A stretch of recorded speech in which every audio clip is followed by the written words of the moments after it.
Fala, rapaziada, beleza? Tudo bem com vocês, né? Muito bom estar aqui mais uma vez no Monster Concursos, viu, gente? Eu sou o professor Brenão, sou professor de História aqui do Monster Concursos. Já tô aqui com a rapaziada já há um tempinho, sabe? E hoje eu vou hoje eu vou gravar mais uma de inúmeras dicas do concurso da PM Bahia. É isso. E assim, bicho, toda vez que eu falo do concurso da PM Bahia, sempre, deixa eu tirar esse negócio aqui, esse trombolho que tá aqui da minha frente. Sempre, cara, o pessoal da Bahia não deve estar aguentando mais me ouvir falar desse concurso, porque eu sempre elogio muito a Bahia, entendeu? E hoje não vai ser diferente. Não vou esquecer, mano, não vou esquecer de jeito nenhum do dia que o pessoal aqui do Monster me convidou, mandou uma mensagem, me falou assim, e aí, você quer trabalhar aqui com a gente? Tava fazendo na hora, não pensei duas vezes. Comecei a gravar aula exatamente, gravei uma revisional para o PM Bahia, né, lá no finalzinho de 2019, início de 2020. Eu me recordo direitinho, eu estava em Gramado, um pouquinho antes da pandemia, o pessoal me liga pedindo para resolver as questões, eu resolvi as questões da PM Bahia e deu certinho na época, velho. Não, passou direitinho e é isso mesmo, foi muito massa. Acho que até acertei duas questões na revisão. Falei da conjuração baiana e também da economia mineradora. Hoje eu escolhi um tema para falar aqui, gente, que é um tema assim que ele não caiu exatamente, assim, muito explícito na última prova, mas eu quero deixar claro de que os temas, às vezes, assim, eles raramente se repetem, né? Às vezes, se for a mesma banca, às vezes ela costuma variar dentro da opção de matérias que ela tem, costuma variar um pouquinho, né, em relação à possibilidade, inclusive, de conseguir assim, uma certa conclusão desses fatos. Melhor dizendo, eu acho que isso precisa ficar claro, que o concurso da PM Bahia cai uma história muito difícil, sabe? São questões muito científicas, não é aquela questão geralzona que você consegue resolver por interpretação, não. Questões muito específicas. E as notícias que a gente tem tido em relação ao concurso da PM Bahia são ótimas, né, gente? Aí o governador promete abrir não sei quantas mil vagas nos próximos 2 anos, que termina esse ano. Inclusive, ele vai promover mais um concurso, pelo menos espera-se, né? 2 concursos aí para soldado da PM Bahia. E é isso mesmo. E é claro que nessas próximas férias, eu tô indo para o sul da Bahia, daqui do Vale do Aço até lá, é um pedacinho de chão, mas eu vou com muito orgulho. Gente, muito massa. Agradeço demais ao Monster pela oportunidade, porque se tem uma prova que eu gostei muito de analisar, foi a prova da PM Bahia. Deixa eu falar um pouquinho de mim, tá? Eu sou o professor Brenão, sou formado em História pela UFMG, sou mestre em História pela Fundação Oswaldo Cruz do Rio de Janeiro. Meu negócio é prova, exame externo e concurso. Provas, exames externos e concursos, beleza? Para PM no Brasil, né, em concurso de PM no Brasil, são poucos os concursos. Olha, até que tem muito, né? Que cai em história, assim, mas eu tenho visto cair muita história especializada. No caso da Bahia, sim, cai a história da Bahia, mas também costuma cair algumas coisas específicas que você pode se lembrar do livro do seu ensino médio, dos livros do ensino médio.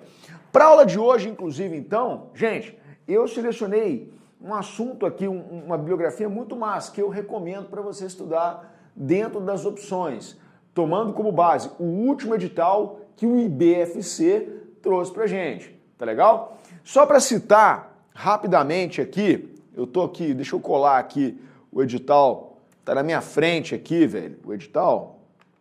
Isso, deixa eu colar aqui rapidão. Praticamente a história do Brasil toda, entende? Até mesmo, além, é claro, de destacar alguns pontos específicos da história da Bahia, né? Destacando, por exemplo, a independência da Bahia, a conjuração baiana, a Sabinada, a revolta dos malês, assuntos que nós vemos aí na ordem do dia para fazer vestibulares, Enem, em sala de aula e também agora, é claro, no concurso da PM Bahia. Então vamos nessa. Eu selecionei um tema aqui, vou pegar o item 12 do edital,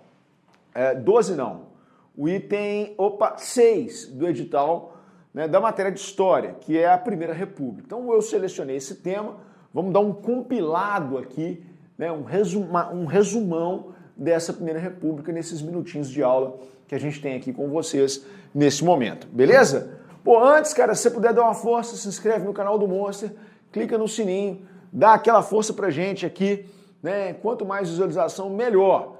Isso aqui, essa aula é um paladar do que a gente oferece dentro aqui para os nossos cursos, para quem está se preparando antes. Ah, e a propósito, não posso deixar de falar, tá, gente? Desculpa ser chato, mas para o cara que quer passar no concurso, nesse momento, quer dizer, no edital, para o próximo concurso, não está aberto. Mano, você não vai deixar para você estudar na hora que o edital abrir. Começa a estudar agora. Agora é hora de você começar a estudar. Sabe por quê, cara? Porque quem acorda cedo, quem chega primeiro, bebe água fresca, sabe? Quem acorda cedo, né, tem a possibilidade de ganhar mais dinheiro. É sempre assim, cara. Esses são ditados populares. Então, cara, se você começar o quanto antes, programe-se. Concurso é uma fila, você vai passar, não deixa para começar a estudar na última hora. Seu grande sonho, grande objetivo é entrar na PM, na corporação, trabalhar em força de segurança, na Bahia, não deixa para a última hora não, beleza, mano? Vem comigo então? Bora lá, rapaziada, valeu! Bom, para começar, a Primeira República, 1889-1930. Queria dividir esse período em duas partes, tá legal? Vamos dividir a primeira parte aqui em República da Espada, a gente começa em 1889, aí a gente vai até 1800, nossa senhora, 1894, e de 1894, pimba, a gente vai até 1930. 1889 fala-se que foi a proclamação da República, beleza? Destacando aqui o 15 de novembro, é quando é inaugurada, 15 de novembro, é a inauguração do Brasil republicano. Proclamação da República. Ah, Brenão, explica esse negócio aí. O que foi a proclamação da República? Gente, teoricamente, né, isso aqui deveria ser um movimento popular, né, e não foi. Foi um movimento de cima para baixo, um movimento de elites. É isso, viu? Sabe o que foi a proclamação da República? Os militares entregaram um papel para o Dom Pedro II e disseram: você está deposto, viva a República. Então, fez-se a República, né, era preciso fazer os cidadãos republicanos. Começa aí, nesse momento, um grande esforço para conseguir criar uma identidade entre os brasileiros, uma identidade republicana, né? Criar uma identidade republicana significa, por exemplo, criar heróis, né? Criar elementos que consigam amarrar o brasileiro e a nação, que acabava de se transformar numa república. Ser republicano era ser moderno no final do século XIX, rapaziada. Ser republicano significava abandonar tudo aquilo de atrasado que a monarquia representava. Por exemplo, a escravidão. República era progresso. Não por acaso. Eles adotaram um lema, eles os positivistas. O lema ordem e progresso. Vamos falar disso já já. Só citando que um dos heróis criados para ser um elemento de identidade entre o Brasil e o povo foi o Tiradentes. O Tiradentes. Ah, professor, mas e os líderes da conjugação baiana? Luiz Gonzaga, o João de Deus, o Manuel Faustino e o Lucas Dantas. Eles foram incluídos como heróis também, mas só em 2010, 2011.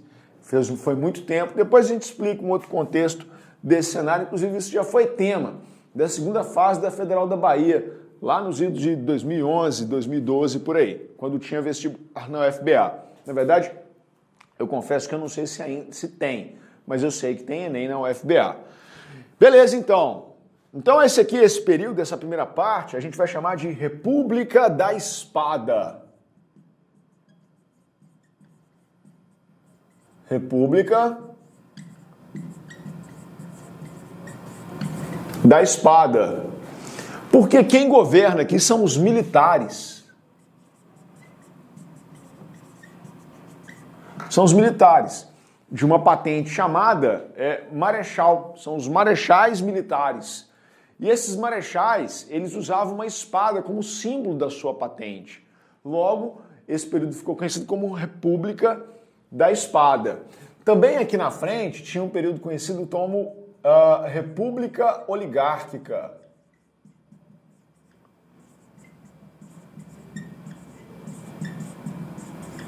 Ou simplesmente República do Café com Leite. Você deve se lembrar disso das suas aulas na escola, né? A República do Café com Leite. Aqui na República do Café com Leite existe um significado que quer dizer o seguinte: dois estados foram predominantes no exercício do poder entre 1894 e 1930. O estado maior produtor de café do Brasil, que era São Paulo, e o outro estado, eu não sei se é o maior, mas um dos maiores produtores de leite, que é Minas Gerais. Veja, 2 pontos. O primeiro é que não foram só esses 2 estados, as oligarquias desses 2 estados que governou. Deixa eu sair da frente. Viu? Em São Paulo e Minas, os presidentes paulistas e mineiros, é verdade que eles predominaram, mas também houve presidentes de outros estados, tá legal? Rio de Janeiro, Rio Grande do Sul também.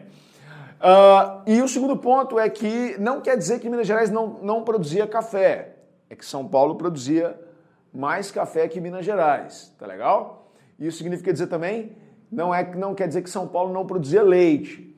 Isso foi uma combinação apenas para criar uma política, sabe, um conceito político, um jargão político, a política do café com leite. É isso. Então, nessa república oligárquica, foi isso que fez, inclusive, surgir aí a expressão de diversos momentos do café com leite, também várias identidades relacionadas às práticas políticas no Brasil, como o coronelismo e por aí vai. Importa revelar que aqui na República da Espada buscava-se um horizonte político para encontrar o caminho a se seguir. Qual o modelo de governo que o Brasil seguiria? Aí havia 3 modelos em discussão. O modelo positivista, com fortíssima influência dos militares e também influenciou o Brasil. Veja, na fundação do Brasil, um grande símbolo nacional tinha uma marca positivista muito forte, que é a bandeira. A bandeira nacional existe um dístico nela, chamado Ordem e Progresso. Esse dístico, Ordem e Progresso, é uma meta, é uma utopia, assim, uma meta muito difícil, manter a ordem e, ao mesmo tempo, manter o progresso da nação. É isso. O modelo positivista, um modelo jacobino, que, na verdade, nada mais é do que um modelo republicano mais radical, um federalismo muito radicalizado. O que é o federalismo? É quando os estados têm muito poder, muito descentralizado, uma república mais popular, e havia também um modelo liberal, inspirado, por exemplo, na forma de construção do governo dos Estados Unidos. É isso. Inclusive, eu tenho que agradecer um grande professor amigo meu, Luiz Otávio. O Luiz Otávio, ele fala assim: Brenão, você já parou para sacar que a influência dos Estados Unidos na fundação da República Brasileira, o Brasil chama República dos Estados Unidos do Brasil, sabe? Então, assim, há até num certo sentido eu não vou dizer cópia, mas uma pequena inclinação técnica do ponto de vista da inspiração política mesmo para a fundação da República do Brasil se inspirar na fundação da República Norte-Americana. Fato é que nós acabamos escolhendo esse modelo aqui, o modelo liberal. Nesse período da República da Espada, o Brasil teve 2 presidentes. Vamos colocar aqui, eu vou destacar bonitinho, tá, velho? Vamos colocar aqui, República da Espada, para não ficar embolado. Ali, República da Espada. Vamos falar só aqui, notas rápidas, gente.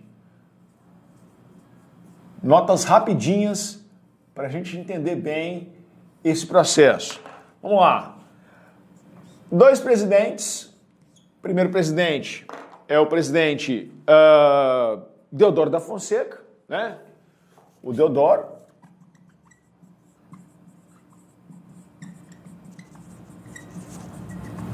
O Deodoro da Fonseca, entre vários aspectos, ele vai promover a Constituição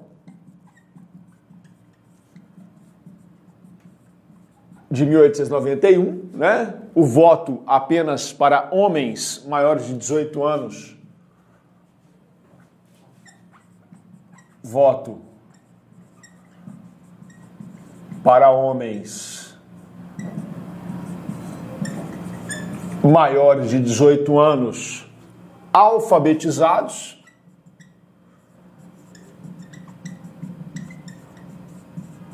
Exceto padres e soldados. Vai copiando comigo aí, velho. Padres e soldados. Isso excluiu, por exemplo, as mulheres, né, desse processo aí da formação da República da Espada. Isso, com certeza, isso é ruim, sabe? Excluir as mulheres é ruim, com certeza, né? Em relação à Constituição, ainda também podemos citar aqui a separação entre igreja e Estado.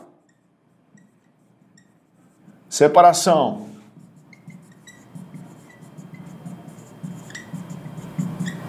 entre igreja e Estado. Isso é, sim, muito importante. Então, separou-se essas duas instituições. A gente pode citar também, né, a divisão dos poderes e o federalismo no Brasil. Federalismo. Então tá. Só para a gente citar alguns eventos aí. Do ponto de vista econômico, foi criada a primeira política econômica nesse período, né? A primeira política econômica nesse período, conhecida como encilhamento.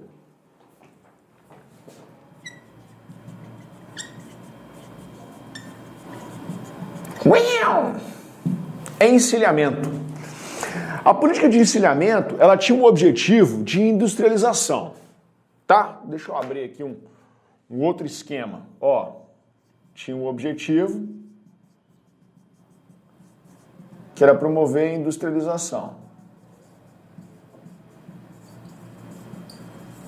E ela autorizou a emissão de papel moeda.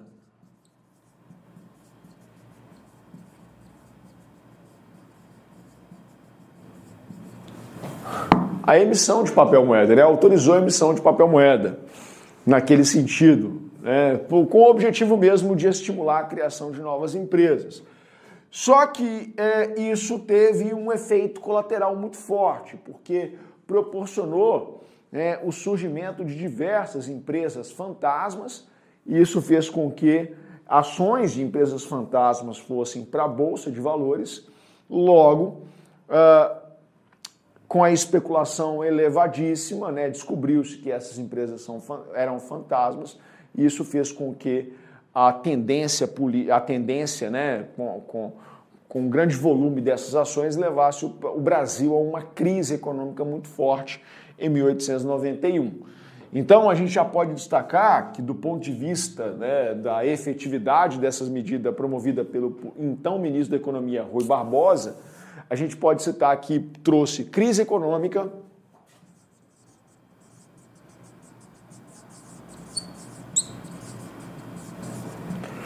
inflação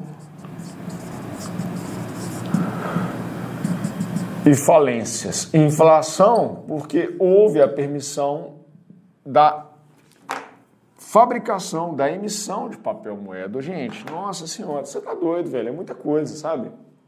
A gente não pode, nesse sentido, perceber esse cenário, não. Então é mais ou menos assim que a gente está vendo, sabe? Nesse intuito todo aí.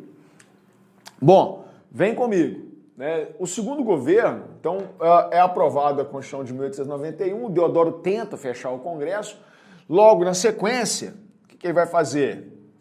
Ele vai renunciar. Quando Deodoro renuncia, assume o Marechal Floriano Peixoto.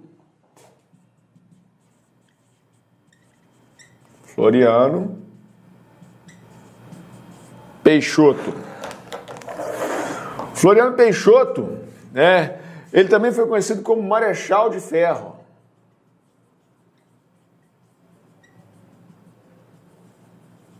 Isso porque ele enfrentou pelo menos duas revoltas, né? A revolta da Armada, acho que a gente pode destacar nesse sentido aí, né? E também a Revolução Federalista. É verdade, né, que a primeira revolta da Armada foi no Deodoro, mas a segunda, que foi mais forte, foi no Floriano. Então eu vou colocar aqui, ó, revolta da Armada, segunda, e vou colocar aqui também a Revolução Federalista. Revolução Federalista. Se a rapaziada fosse fazer vestibular para a Federal do Rio Grande do Sul, eu falaria assim, mano, estuda isso até o mundo acabar. Mas não, a gente vai fazer concurso para a Bahia, né? A revolta da Armada foi uma reação da Marinha pelo fato do Floriano não ter convocado eleições quando o Deodoro renunciou. E a Revolução Federalista, ela aconteceu na disputa entre aqueles que apoiavam o Floriano e os anti-Floriano lá do Rio Grande do Sul. Foi uma revolução muito violenta, uma revolta muito violenta, inclusive uma revolta em que ocorreram inúmeros processos de degola. É isso mesmo, gente. As pessoas perdiam a cabeça. Não foi uma revolta simples, não. Cortavam as cabeças, as pessoas cortavam as cabeças dos seus inimigos. Foi muito violenta essa revolta que a gente está falando aqui. Beleza? Bom, então esse período que a gente conhece aí como a República da Espada, ela se caracteriza por ter estes pontos principais, né? Estes pontos principais. Do ponto de vista econômico, começa com o Floriano, né, um certo movimento de embelezar a capital, reformar a capital, já começa uma política, início de uma política, eu vou chamar de política do bota abaixo. Início da política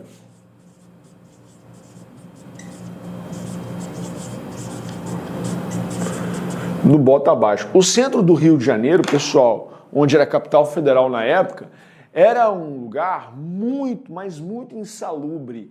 Existiam, assim, diversas habitações baratas, com aluguel barato, que eram chamados de cortiços. Os cortiços tinham, sei lá, 15, 20 quartos e moravam milhares de pessoas, 3 famílias num quarto. Era uma coisa, assim, muito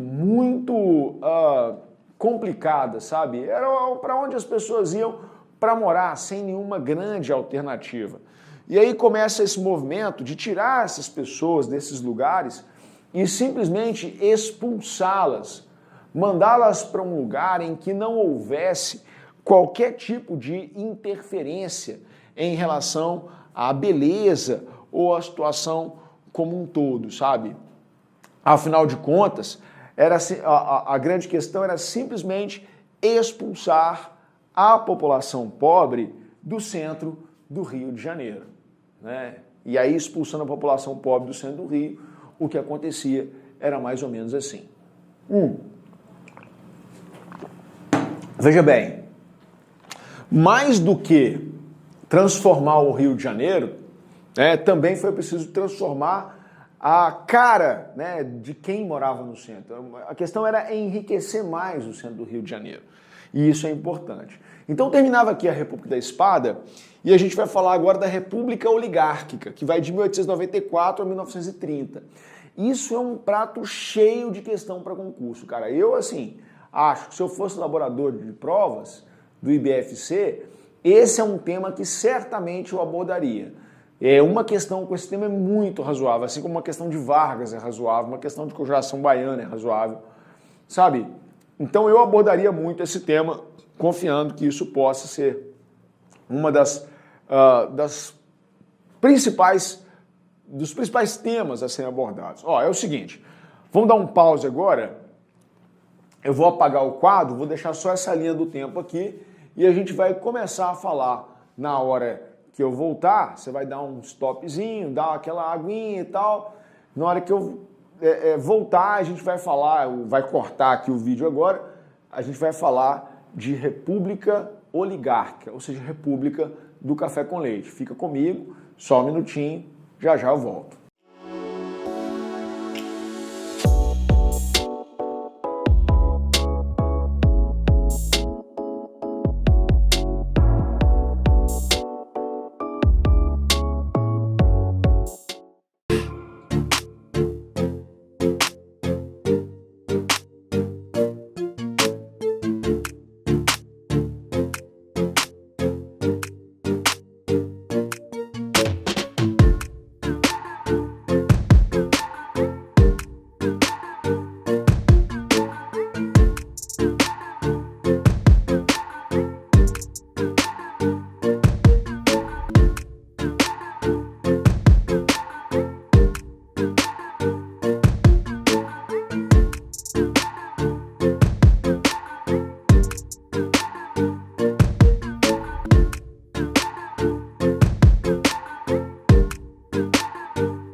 Fala, rapaziada, então é isso aí, voltamos, né, pra gente falar um pouquinho agora sobre a outra parte, muito maior que a primeira, diga-se, da República Velha, que é a República Oligárquica. Aqui é pra gabaritar, hein, mano? Aqui é pra gabaritar, nós vamos acertar esse negócio aí. Deus quiser acertar todas as questões de história, gabaritar a história para ajudar você a entrar na força, na principal força, numa das principais forças de segurança do Brasil, que é a PM Bahia. Beleza? Então esse assunto aqui agora, ó, República Oligárquica. E para a gente começar a falar da República Oligárquica, é preciso que a gente entenda que existem mecanismos que garantiam as alianças entre os próprios políticos para eles perpetuarem-se no poder. O primeiro tipo de aliança que a gente vai chamar aqui é a política dos governadores. Política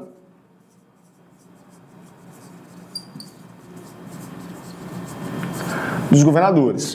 Funcionava mais ou menos assim, ó. Presidente, governador. O presidente, ele não interfere nos assuntos de Estado. Por quê? Porque ele não quer problema para ele. O governador que ganhar a eleição no Estado vai apoiar o presidente. Entende? É isso. Olha, se for um candidato da oposição do governo anterior que ganhou a eleição num determinado estado, sei lá, em Minas Gerais, sabe, o presidente não intervém em favor de ninguém. Por quê? Porque ele não quer problema, ele quer apoio, né? Então o presidente não intervém nas eleições estaduais e a troca disso é que, via governador, senadores e deputados vão apoiar o presidente nas decisões. Vocês sabem que a eleição de deputado e senador é via estados, né, gente? Senador pelo estado de Minas Gerais, deputado pelo estado de Minas Gerais e por aí vai. Então essa é mais ou menos a política dos governadores. Eu também tenho o coronelismo. O coronelismo, costumo dizer para os meus alunos o seguinte: o coronelismo é a chave política da República Velha. Não tem política da República Velha sem o coronelismo. Porque quem é o coronelismo? O que é o coronelismo? Quem é o coronel? O coronel é aquele líder político local é aquele líder político local que, entre outras coisas, ele vai controlar o voto da região. Mas não, como é que isso acontece? Olha só, você tem que entender nessa época que o voto era um voto aberto, não era voto secreto. Na verdade, na Constituição não falava nada, nem que era secreto, nem que era aberto. Logo, a interpretação era feita de acordo com o interesse. Os eleitores, na maioria das vezes, já recebiam as cédulas com o seu nome.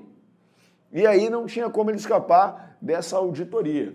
Fato é que o coronel, ele controla o eleitor. E o eleitor vai eleger quem quer, exatamente as pessoas que o coronel quer. O eleitor vai votar para deputado, vai votar para governador, vai votar para senador e vai votar para presidente. Ah, mas o coronel faz isso em troca de quê, Brenão? Olha, cara, o coronel ele quer poder, o coronel ele quer prestígio, o coronel ele quer dinheiro. Então ele, por exemplo, já que o coronel ajudou a eleger o presidente tal, né, o juiz da cidade X, o delegado da cidade Y, o chefe de segurança é gente ligada ao coronel, é o filho do coronel, é o sobrinho do coronel, é o parente do coronel.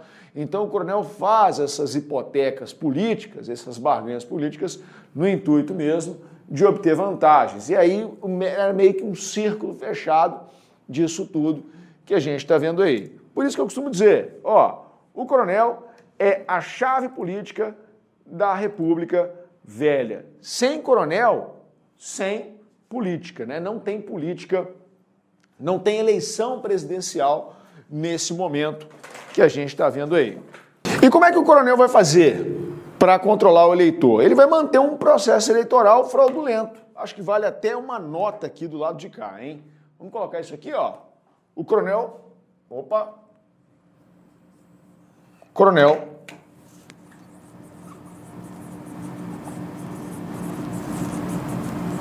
mantém ou ajuda a manter um processo eleitoral fraudulento. O coronel mantém o processo eleitoral fraudulento. De que forma ele vai fazer isso? Por exemplo, criando alguns mecanismos, como a eleição a bico de pena, eleição a bico de pena. Ele controlava a eleição com o bico da pena, né, que na verdade era a caneta da época. Praticava a degola. O que é degola, rapaziada? Quando um candidato da oposição vencia uma eleição, um candidato da oposição vencia uma eleição, a Comissão Verificadora de Poderes, ela atuava no intuito de tentar cancelar aquela chapa, né? Numa tentativa de agradar o coronel. Comissão Verificadora de Poderes. Tá lá o Reuter e o Davi disputando a eleição. Digamos que o Davi é um cara da oposição. O Davi vai e vence o Reuter. Vem a Comissão Verificadora de Poderes, né, que está ligada ao coronel, e caça a chapa do Davi. E isso faz com que o poder permaneça com outro rival do Davi, que é o Reuter. Só para citar exemplos dos professores aqui do Monstro e Concurso. Beleza? Massa, então? Bom, a gente pode colocar aqui também o mais tradicional voto do cabresto. Voto do cabresto. Esse nome é clássico, né? É como se colocasse um cabresto no eleitor, né? Fazendo uma analogia com o controle do burro, do cavalo, e isso ia controlando o voto naquela época, né? É isso. O fósforo também dá para a gente falar que é uma estratégia do coronel. Fósforo significa uma pessoa que vai votar no lugar da outra que morreu, né? Então, sei lá, o Joaquim José Fulano Beltrano morreu, né? Aí uma outra pessoa qualquer vai votar no lugar dele falando que é essa pessoa que morreu. Mais uma, curral eleitoral. é o local onde o coronel eleitoral, é o local onde o coronel exerce a sua influência, digamos assim. Então, uma coisa importante é que o voto era entendido como moeda de troca, claro, muitas vezes o eleitor também barganhava isso. Voto, opa, peraí, vai ficar no padrão direitinho aqui, ó. Voto era entendido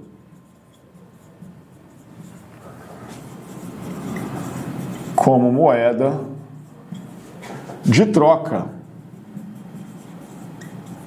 Beleza, né? No intuito mesmo de manter essa perpetuação no poder, né? Cabendo ao coronel o controle de todo o processo.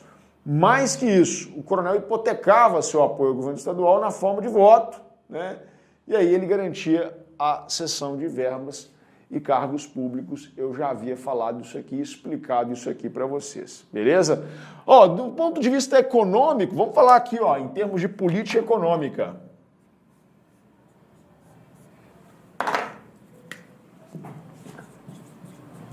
Política econômica. Gente, adivinha só qual era o principal produto exportado do Brasil nessa época, hein, gente? Vamos pensar aí, qual que é o principal produto exportado do Brasil nessa época? Eu duvido que você erre. Nós estamos falando do café. Principal produto da economia. 2 pontos, o café. O café, inclusive, era, eu costumo dizer, cara, que era assim, ele era muito aceito na Europa. Eu diria que é a bebida da Belle Époque. A bebida da Belle Époque, o que é a Belle Époque? Belle Époque a gente chama de Bela Época, um período de otimismo social, né, em que as pessoas acreditavam num movimento econômico muito grande e também num período de paz sem guerra. Esse período, essa Bela Época, ela acaba em 1914, com a Primeira Guerra Mundial. O Brasil viveu o auge desse período exportando muito café. A primeira política econômica para tentar salvar o café, lembrando assim, que engraçado, é que a crise econômica do café foi provocada pelos próprios cafeicultores brasileiros, que sempre faziam a expansão do produto. Uma vez plantado o café, o pé de café, ele dá café por pelo menos 30 anos. Então era muito lucrativo, é muito lucrativo.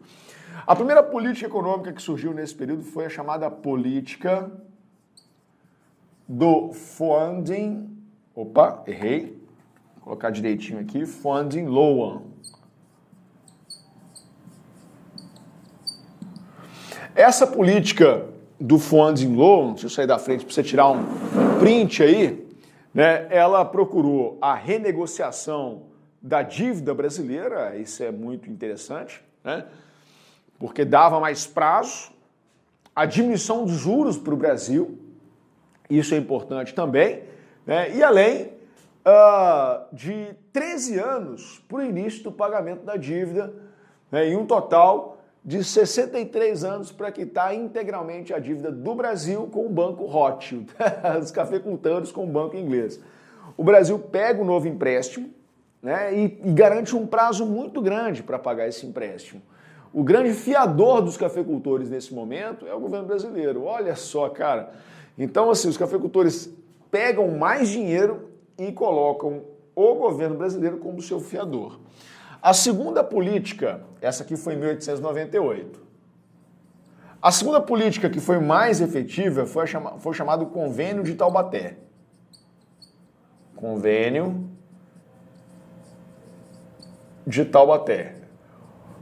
O Convênio de Taubaté, essa é fácil, talvez você se lembre, né? O Convênio de Taubaté foi uma política econômica em que as oligarquias estaduais, Minas, São Paulo e Rio de Janeiro, comprariam o café excedente dos produtores e estocariam o café até o preço do café voltar a subir. É isso mesmo que vocês ouviram.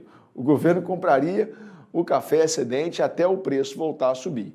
Além disso, dentro desse convênio, também proibiu-se o plantio de novos pés de café.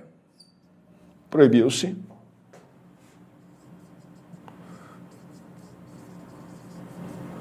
plantio de novos pés.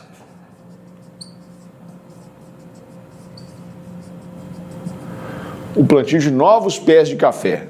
Tudo isso para tentar fazer com que haja uma diminuição do produto no mercado. Ó, não é só de café que vivia o Brasil, embora fosse o principal produto.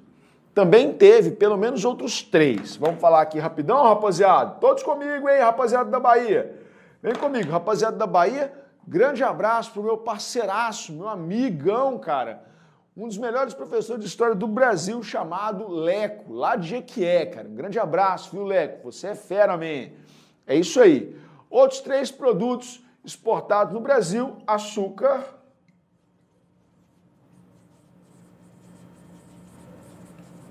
borracha e cacau.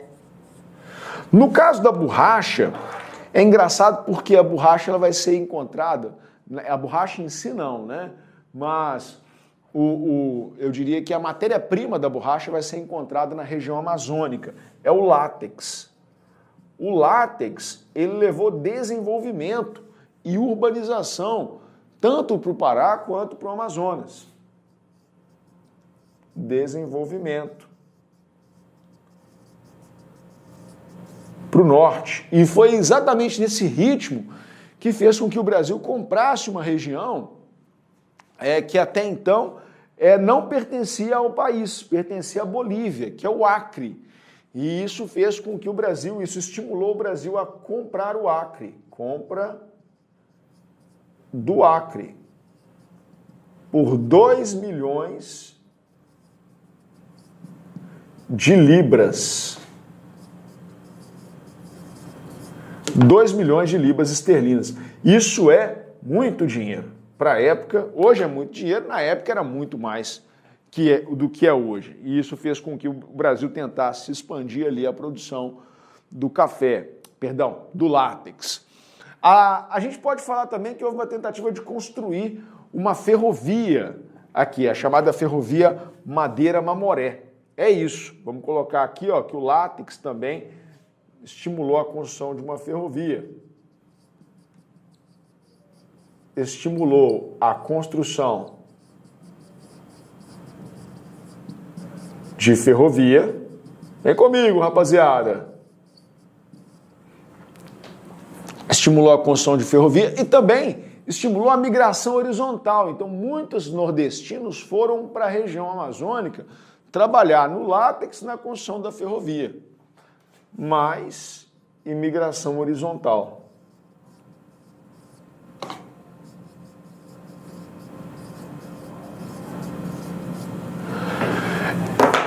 Isso, então, fez o Brasil avançar de uma certa forma, de uma maneira mais forte ao longo dessa Primeira República. Ah, Breno, mas não teve industrialização? Não, teve, velho. Vamos falar aqui, ó. Vamos citar aqui a industrialização rapidinho, ó. Vamos falar aqui, ó. Teve industrialização sim, ó. Vou colocar aqui, ó. E a industrialização ela foi impulsionada inicialmente pela imigração que veio para o Brasil e pelo surgimento de uma indústria de bem de consumo não durável, que é de tecidos e tudo mais, né? O capital gerado pelo café cria essa indústria têxtil no Brasil,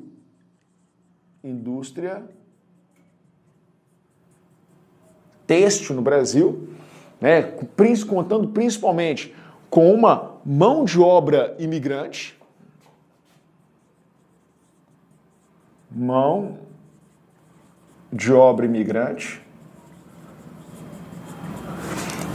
E aqui eu paro só para o raciocínio, tá? Para você que está aí comigo, acompanhando essa aula, só para o raciocínio. Gente, aonde eu tiver muita presença de operário, onde existir muito movimento não, ainda não, desculpa. Aonde existir muitos operários, haverá muito movimento político operário. Então, no Brasil do início do século XX, com a chegada desses grandes e primeiros operários que vieram para cá, começaram a ocorrer as greves, a formação de sindicatos, a luta pelos direitos dos operários e coisas dessa natureza que tentavam aí dar uma hora trabalhada mais valorizada para esses grupos e, ao mesmo tempo, transformava o Brasil meio que num campo de luta entre o patrão e o operário que queria aumentar o valor da sua hora trabalhada. Aqui surgem os primeiros sindicatos, as primeiras greves, né? Inclusive, na época, o governo criou até uma lei, a chamada Lei Adolfo Gordo, que visava expulsar aqueles operários que fossem considerados arruaceiros, baderneiros. É isso. Uma outra nota importante sobre a industrialização no Brasil foi o fato de que o Brasil também foi estimulado a criar sua indústria com a Primeira Guerra Mundial. Passou a existir meio que uma política de substituição de importações. Política de substituição de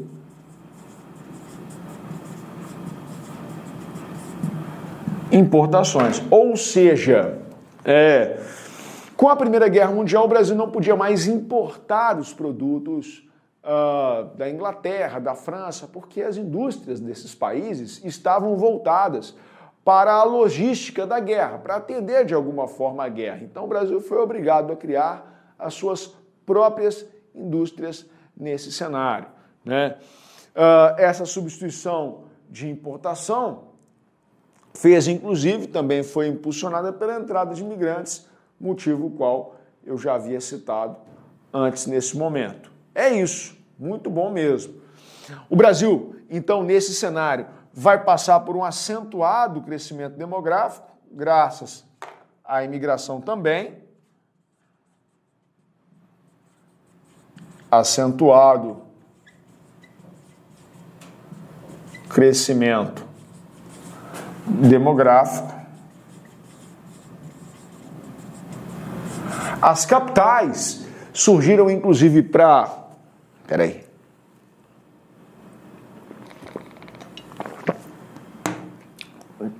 As capitais, inclusive, surgiram nessa época, né, como grandes vitrines desse progresso e dessa nova modalidade econômica.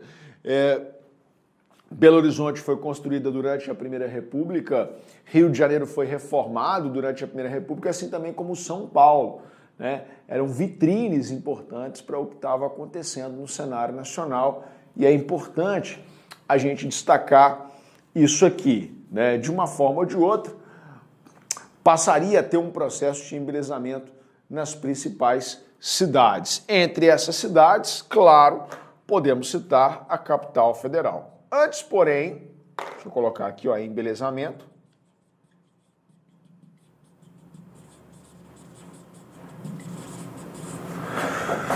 Da capital, que é o processo de reforma urbana do Rio de Janeiro. Reforma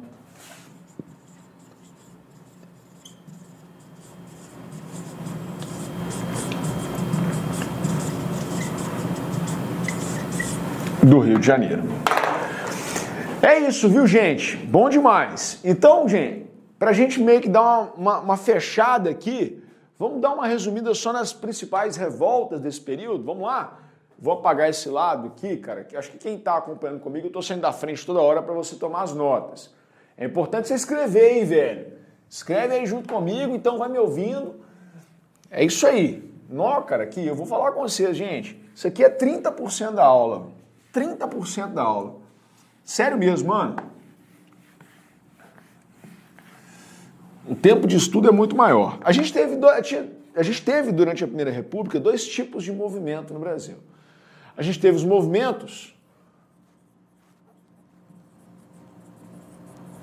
sociais do campo e tivemos os movimentos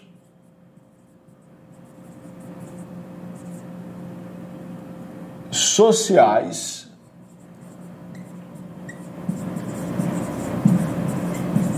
urbanos. Bom, entre os movimentos sociais do campo, vamos citar pelo menos 4 movimentos principais.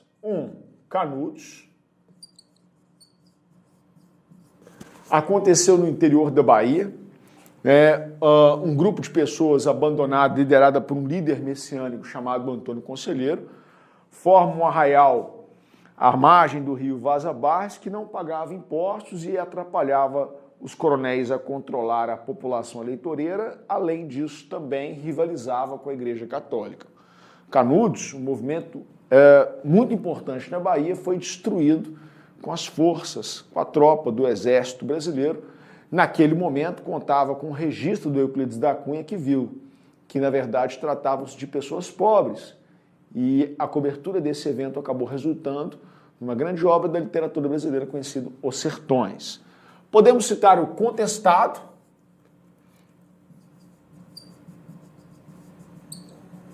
Aqui foi Bahia, Contestado foi em Santa Catarina. As pessoas pobres lutando pela posse da terra no sul do Brasil. Claro que as pessoas pobres perderam. Podemos citar aqui a Revolta de Juazeiro.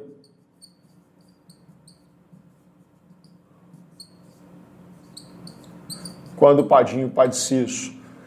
Padre Cícero, em Juazeiro do Norte, no Ceará, não permitiu a entrada de forças do governo para tentar, digamos assim, enfrentar politicamente naquela região, né?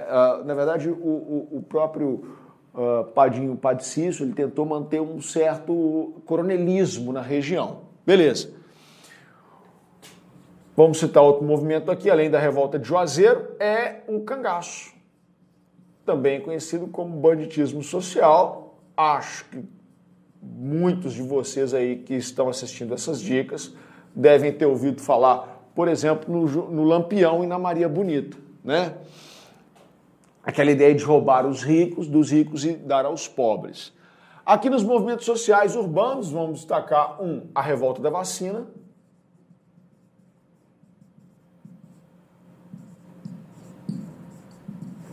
Deixa eu colocar aqui Ceará.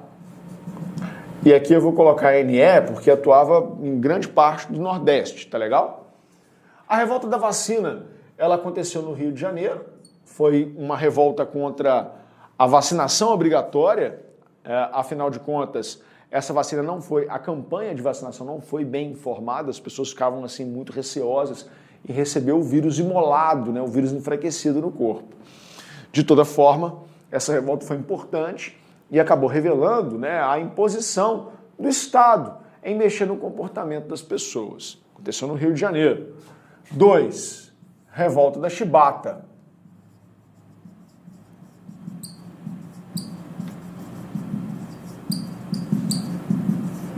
Também aconteceu no Rio de Janeiro. O almirante negro João Cândido protestou contra os castigos físicos e humilhantes da Marinha, naquele momento, da Armada, que é a Marinha, né? Isso aconteceu por conta da condenação de um marinheiro que chegou bêbado ao encouraçado Minas Gerais e recebeu como punição 250 chibatadas. Posso citar aqui também as greves, a grande greve de 1917,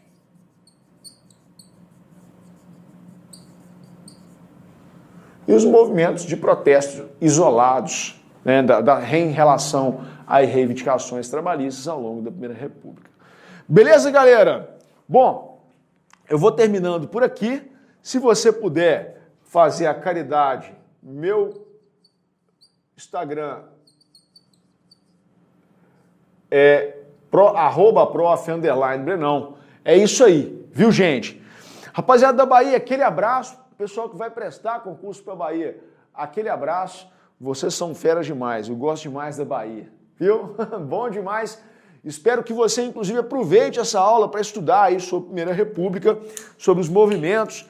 Aqui, a gente vai dar uma aula especializada depois nos movimentos da Bahia. Vamos falar só dos movimentos da Bahia, viu, gente?